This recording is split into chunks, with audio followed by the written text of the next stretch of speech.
Bismillahirrahmanirrahim.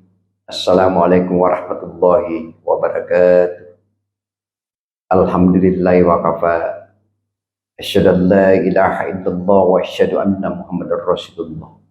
Allahumma salli wa salli ala sayyidina Muhammadin wa ala ali sayyidina Muhammad, amma ba'd. Pertama-tama marilah kita panjatkan puji syukur kehadirat Allah Subhanahu wa taala sehingga pada malam hari ini kita dapat melaksanakan pengajian di tempat yang mulia ini. Kemarin tema kita ialah saat-saatnya kematian. Sekarang pada malam hari ini tema kita mayit dalam kuburannya setelah ditiup sangkakala. Dari penjelasan sebelum diketahui bagaimana mengenaskan kondisi mayit saat sekarat ketika roh akan dicabut. Lalu saat dia berada di alam kubur yang gelap dan kerempotan dengan cacing-cacing yang ada. Ini kalau kita melihat gambaran.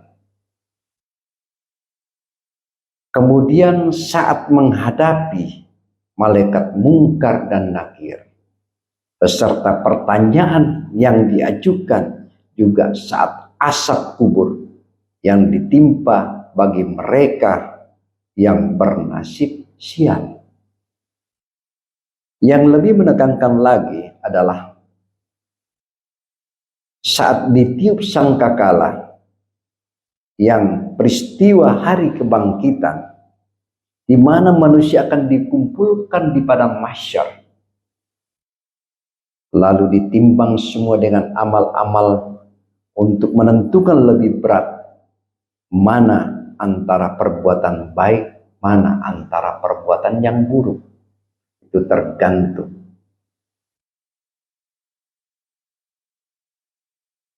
Kemudian saat kita menyeberangi jembatan Shiratal Al-Mustaqim yang begitu kecil dan tajam, sehelai rambut kecil dan tajam,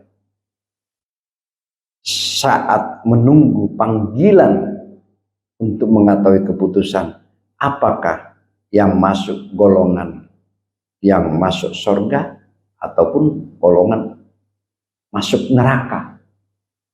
Jadi kalau kita mau melihat dari sisi, karena gambaran itu kondisi mengerikan harus diketahui dan diimani semua dengan penuh hati tanpa boleh meragukan sedikit pun.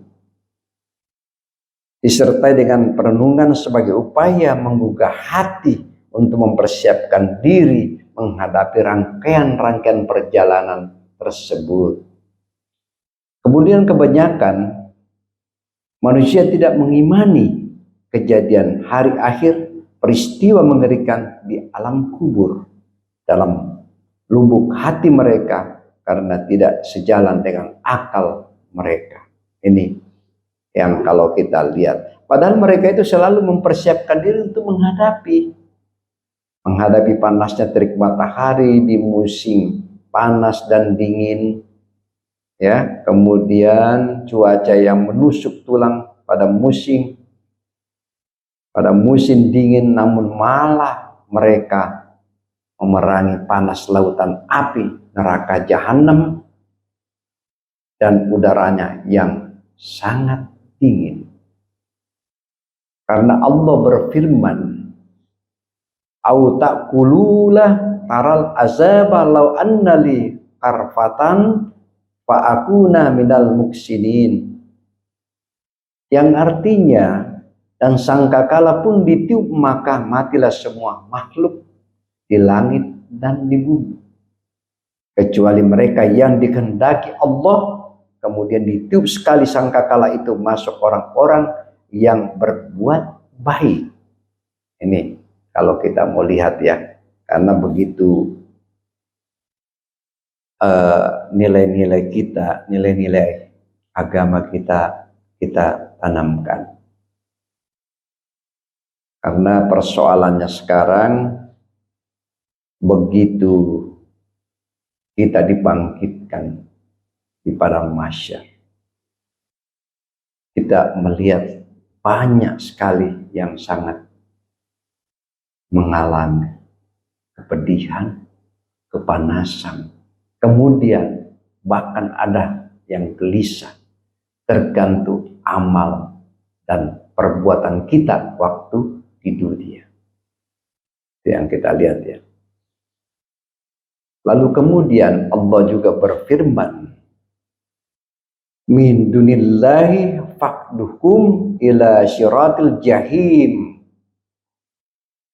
Selain Allah lalu menunjukkan kepada mereka jalan ke neraka. Lalu kemudian kita lanjutkan lagi firman-Nya, waqifuhum innahum mas'ulun. Mengapa kami tidak saling tolong menolong? Ini yang harus kita lihat. Ya. Maksudnya ayat tersebut itu semua makhluk akan mati kecuali yang dikehendaki oleh Allah Subhanahu wa taala, yaitu malaikat Jibril, Mikail, Israfil, dan malaikat pencabut nyawa.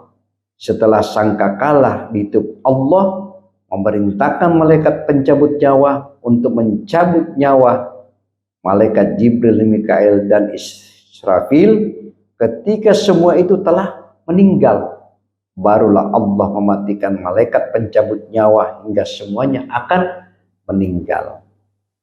Lalu kemudian kalau kita lihat, kemudian ditiup sangkakala itu sekali lagi, maka tiba-tiba mereka berdiri menunggu keputusan masing-masing.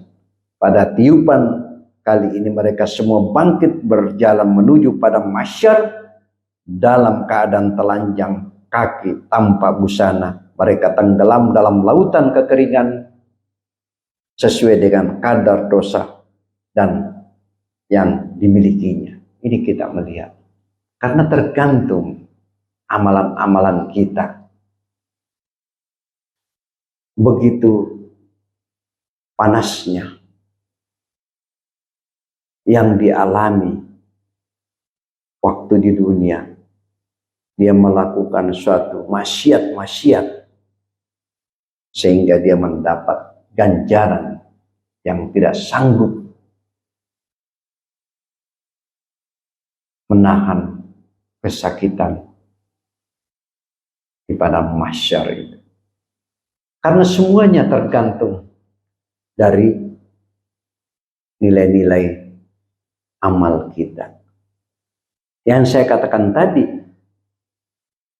semua dikumpulkan. Yang saya katakan tadi, ada yang merasakan kesakitan, ada yang menjerit, ada yang tidak sanggup. Begitu panasnya, ada yang gelisah. Bahkan ada yang diam dan merasa dingin. Itu yang saya katakan tadi, tergantung daripada amal-amal kita waktu di dunia. Ini salah satu yang sangat menyedihkan kalau kita tidak berbuat amal-amal waktu di dunia. Dan kita merasakan bagaimana betapa sakitnya yang selalu berbuat maksiat, selalu berbuat keburukan di muka bumi ini, selalu berburuk sangka, selalu suka memfitnah orang, dan selalu mengambil hak orang. Lalu kemudian di padang mahsyar dia akan mendapatkan siksaan-siksaan yang sangat pedih. dan sangat panas yang dia rasakan. Kalau kita melihat mereka berdiri sepanjang hari kiamat sesuai dengan tingkat perhitungan dan pemeriksaan masing-masing, mereka bertanya hingga masalah-masalah yang kecil, lalu amalan-amalan itu ditimbang, lalu kemudian mengetahui mana yang lebih berat, apakah kebaikan yang dia bawa ataupun keburukan, tergantung dari nilai seseorang. Makanya bagaimana kita harus memberikan satu motivasi terhadap nilai-nilai iman kita kepada Allah Subhanahu wa ta'ala. Kalau kita melihat begitu banyak haknya orang-orang yang pernah kita menzolimi, kemudian mereka dikirim melewati yang disebut dengan syirat ataupun jembatan penyeberangan di atas neraka. Ini kita melihat seperti yang telah kita jelaskan, Bab, setelah suatu di tempat mereka akan ditanya satu persatu, diisyaratkan. Karena Allah juga berfirman, maka tunjukkanlah kepada mereka jalan ke neraka dan tahanlah mereka di tempat perhentian, karena sesungguhnya mereka adalah akan ditanya. Semuanya kita akan ditanya. Karena waktu kita di dunia tidak pernah kita melakukan kebaikan. Lalu kemudian juga kita diberikan rezeki oleh Allah. Kita tidak pernah membantu para anak yatim. Kita tidak pernah membantu pesantren. Kita tidak pernah bersedekah kepada anak yatim. Kita tidak pernah membantu masjid untuk pembangunannya. Dan itulah nanti yang kita bawa amal-amal kita di akhirat nanti. Dan itulah yang akan membela kita.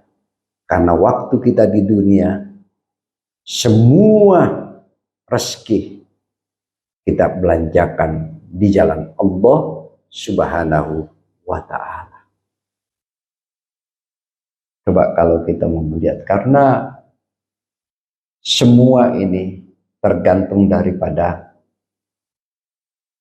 niat kita. Karena waktu kita hidup di dunia, sebelum kita kembali kepada Allah, kita putar film kehidupan kita dari awal sampai akhir. Lalu kemudian kita mengingat semua kesalahan-kesalahan kita. Karena manusia tidak ada yang sempurna. Tinggal diri kita. Kita tanamkan nilai-nilai agama di hati kita. Kalau kita melakukan kebaikan di dunia, pasti kita mendapatkan amalan-amalan di akhirat. Dan itulah salah satu modal utama kita. Lalu kemudian kenapa begitu Allah sayang kepada hambanya, diberikan umur panjang, lalu kemudian umur panjang itu dia membuat maksiat kepada Allah Subhanahu wa ta'ala. Perlu kita harus menyadari bahwa satu saat akan kita kembali kepada Allah. Makanya yang saya katakan tadi, putarlah film kehidupan kita waktu di dunia. Karena semua kita ini adalah perantau di muka bumi Allah ini. Kalau perantau di muka bumi Allah ini, perantau itu pasti akan kembali. Inilah yang perlu kita tanamkan nilai-nilai iman kita kepada Allah Subhanahu wa ta'ala. Karena kalau kita melihat syafaat ketika sekelompok orang-orang mukmin yang harus menerima siksa, maka Allah akan menerima syafaat permohonan ampun dari para nabi, aulia, ulama, dan semua mempunyai kedudukan di sisi Allah Subhanahu wa ta'ala bagi mereka. Lalu kemudian kita melihat lagi bahwa telaga Anas berkata, suatu saat Rasulullah Shallallahu Alaihi Wasallam tampaknya mengantuk. Lalu tiba-tiba beliau mengangkat kepalanya sambil tersenyum. Para sahabat pun bertanya, wahai Rasulullah, mengapa engkau tersenyum? Beliau menjawab, sebuah ayat telah turun kepadaku tadi. Kemudian Nabi membacanya. Coba kalau kita mau lihat, Allah berfirman, sesungguhnya kami telah memberikan kepadamu nikmat yang banyak, maka dirikanlah sholat karena Tuhanmu dan berkorbanlah, sesungguhnya orang-orang yang membenci kamu dialah yang terputus-putus. Ya, itu aja kalau kita mau lihat. Disinilah kita perlu melihat perjalanan kehidupan kita. Dan kita harus mengingat selalu diri kita bahwa jangan sampai kita melakukan suatu perbuatan dosa. Karena kalau kita melihat sebenarnya dunia ini adalah salah satu fata morgana. Hidup di dunia capek. Makanya dikatakan fid dunya hasanah wa fil akhirati hasanah. Capailah duniamu. Tapi jangan lupa akhirat. Kita utamakan yang namanya akhirat. Karena kalau kita sudah mendalami semua itu, langkah-langkah yang kita lakukan itu, dan kemudian disitulah kita ada kekuatan nilai-nilai iman kita kepada Allah Subhanahu wa ta'ala. Lalu kemudian setelah Nabi bertanya, kalian tahu apa maksudnya dengan Al-Kautsar? Makanya saya katakan tadi, saya artikan dengan bahasa Indonesia. Karena umumnya pada tahu yang namanya Al-Kautsar itu dikatakan bahwa mereka itu menjawab Allah dan Rasulnya lebih mengetahui. Nabi berkata Al-Kautsar itu adalah sebuah sungai yang dijanjikan oleh Allah Subhanahu wa ta'ala kepadaku. Di dalam terdapat sebuah telaga yang didatangi oleh semua umat pada hari kiamat sebanyak bintang-bintang yang ada di langit. Ya Allah, ya Rabb, karuniakanlah kami kemampuan untuk mendatangi telaga itu. Wahai Maha Penyayang, di antara penyayang itu neraka pula lah. Dan dia sangat menyayang di antara seseorang. Lalu kemudian kalau kita melihat neraka jahanam, kegerian dan kesiksaan yang dirasakan oleh orang-orang yang selalu berbuat maksiat kepada Allah Subhanahu wa ta'ala.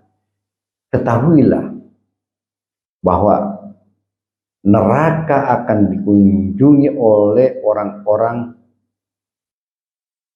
karena Allah berfirman, dan tidak ada seorang pun daripadamu melainkan mendatangi neraka. Hal itu bagi Tuhanmu adalah suatu kemestian yang sudah ditetapkan. Coba kalau kita mau lihat itu surat Maryam ayat 71. Kita melihat kembali tiada keselamatan dari dahsyatnya neraka kecuali dengan takwa kepada Allah Subhanahu wa ta'ala. Lalu kemudian Allah juga berfirman, kemudian kami akan menyelamatkan orang-orang yang bertakwa dan membiarkan orang-orang yang zalim di dalam neraka dalam keadaan yang berlutut. Juga surat Maryam ayat 72. Lalu kemudian kalau kita melihat perjalanan kehidupan kita ini, mari kita tanamkan nilai-nilai iman kita kepada Allah Subhanahu wa ta'ala. Karena begitu banyak ujian kita diberikan oleh Allah. Begitu banyak diberikan juga kita musibah. Tetapi kita harus bertawakal kepada Allah karena kita sebagai hamba Allah siap diuji. Kalau kita siap diuji, lalu kemudian ujian itu berhasil kita tanamkan dengan nilai-nilai iman di dalam hati sanubari kita, maka semualah pemikiran kita di hati kita sangat berbahagia, nikmati apa yang kita rasakan. Makanya kita harus berbanyak. Kita melakukan perintah Allah. Kita melaksanakan 5 waktu. Lalu kemudian juga kita tambah dengan sunnah-sunnahnya. Lalu kita melakukan tengah malam, melakukan sholat tahajud untuk menghadap kepada Allah Subhanahu wa ta'ala. Disitulah kita melihat bahwa tidak terasa perlinan air mata kita di saat kita melaksanakan ibadah tahajud di keheningan malam. Karena kenapa? Tengah malam itu antara kita dengan Allah. Tengah malam itu banyak yang tidur, lalu kemudian tidak diingatkan. Makanya semakin mendalam nilai-nilai iman kita kepada Allah, semakin tinggi juga ujian-ujian yang diberikan oleh Allah Subhanahu wa ta'ala. Tetapi kalau ujian ini yang kita diberikan lalu kita kemudian kembalikan dengan kesabaran, itulah Allah sangat mencintai orang-orang yang sabar. Karena tidak berhentinya Allah memberikan kepada kita nikmat-nikmat, dan kita akan tidak sanggup menghitung kenikmatan-kenikmatan itu yang diberikan oleh Allah Subhanahu wa ta'ala. Lalu kemudian kenikmatan itu yang diberikan oleh Allah, kita dapat mensyukuri nikmat-nikmat itu. Karena kenapa? Kalau kita mensyukuri nikmat yang diberikan oleh Allah, kalau kita mensyukuri, Allah akan memberikan tambah. Tapi kalau kau tidak mensyukuri semua nikmat yang diberikan oleh Allah, awas, asapku sangat pedih. Coba kalau kita mau lihat, kalau kita renungkan semua itu, kenapa kita tidak melakukan perintah-perintah Allah? Apa sih yang tidak berakhir yang saya katakan tadi? Semua akan berakhir dalam hidup ini. Tinggal kitanya harus memperbaiki diri. Lalu kemudian kalau mau ingin sukses dalam kehidupan, kita jangan sampai kita selalu berburuk sangka terhadap orang. Jangan sampai kita muncul memfitnah orang. Jangan sampai kita selalu menilai orang yang tidak benar.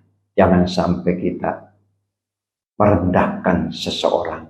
Karena semua perbuatan itu kalau kita lakukan, lalu kemudian begitu banyak amal-amal yang kita lakukan, sehingga amal itu diambil orang yang kita fitnah, yang kita bersangka, yang kita selalu mencurigai seseorang, yang kita meremehkan orang. Itulah semua amal-amal yang kita lakukan sejak hidup di dunia diberikan kepada orang yang kita fitnah itu, sehingga kita bangkrutlah.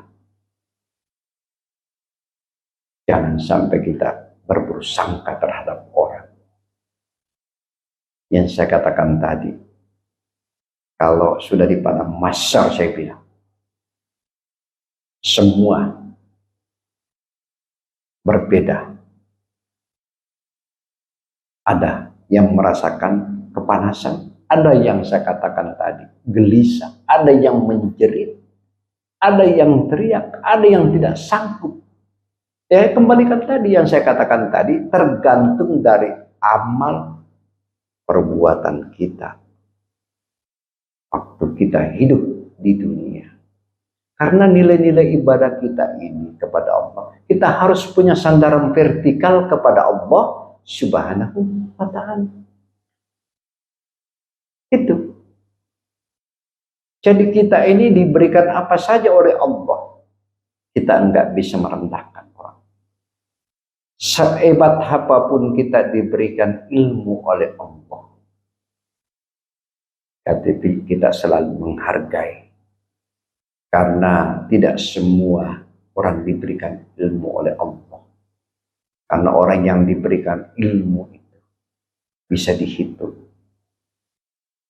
Karena Allah yang mengangkat, yang memberikan ilmu itu kepada hambanya, sehingga dia diangkat oleh Allah Subhanahu wa ta'ala. Coba kalau kita lihat orang-orang yang pintar, orang-orang yang diberikan ilmu, lalu kemudian ilmunya dimanfaatkan dan diberikan kepada orang lain, sehingga bertambah amalnya dan bertambah pengetahuannya diberikan oleh Allah Subhanahu wa ta'ala. Itulah yang terbaik, dan itulah nanti akan dia mendapatkan syafaatnya. Lalu kemudian mereka akan diberikan tempat yang terbaik. Ini bagi-bagi orang yang diberikan ilmu oleh Allah Subhanahu wa ta'ala. Karena itu berkaitan. Karena tadi kita bicara tentang masalah tiupan sangkakala. Itu ada kaitan dengan perbuatan kita. Yang saya katakan tadi, bahwa di padang mahsyar itu bisa kita telanjang, tidak tahu siapa yang mana anak, yang mana istri, yang mana ibu. Kita nggak tahu siapa lagi. Tinggal satu pertanggungjawaban di hadapan Allah Subhanahu wa ta'ala. Kita sangat memberikan ilmu kepada orang-orang, sehingga ilmu itu bermanfaat bagi orang lain. Dan ilmu ini adalah titipan dari Allah Subhanahu wa ta'ala. Dan yang diberikan ilmu, diberikan kecerdasan oleh Allah, itu adalah salah satu karunia yang diberikan hidayah dan rahmatnya Allah yang memberikan orang-orang pandai yang berilmu. Dan sangat besar pahala-pahala. Kenapa saya katakan begitu? Karena Allah memberikan ilmu pada kita, atau tidak para ulama kita, para ustadz kita, para kiai kita. Tidak semua dan tidak gampang yang namanya ilmu diberikan oleh Allah bisa kita hitung. Sehingga orang-orang itu karena hatinya bersih, sehingga dia selalu tawadu kepada Allah Subhanahu wa ta'ala. Inilah yang kita harus lakukan, bahwa berbicara tadi masalah tiupan sangkakala, masalah para masyar, terus kemudian ujian, musibah, kemudian ilmu, itu yang saya utarakan. Kenapa? Karena tidak semua orang yang diberikan ilmu oleh Allah, kecuali orang yang selalu tawadu, yang rendah hati, dan ilmu itu dia gunakan untuk orang lain sehingga bermanfaat, sehingga dia diberikan amal yang sangat besar, dan seterusnya, karena dia begitu sabar menghadapi semua ujian.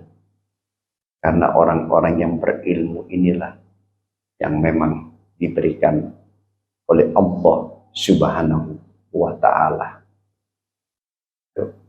Kira-kira demikianlah penyampaian saya malam ini. Usikum wa nabitaqallah. Wassalamualaikum warahmatullahi wabarakatuh.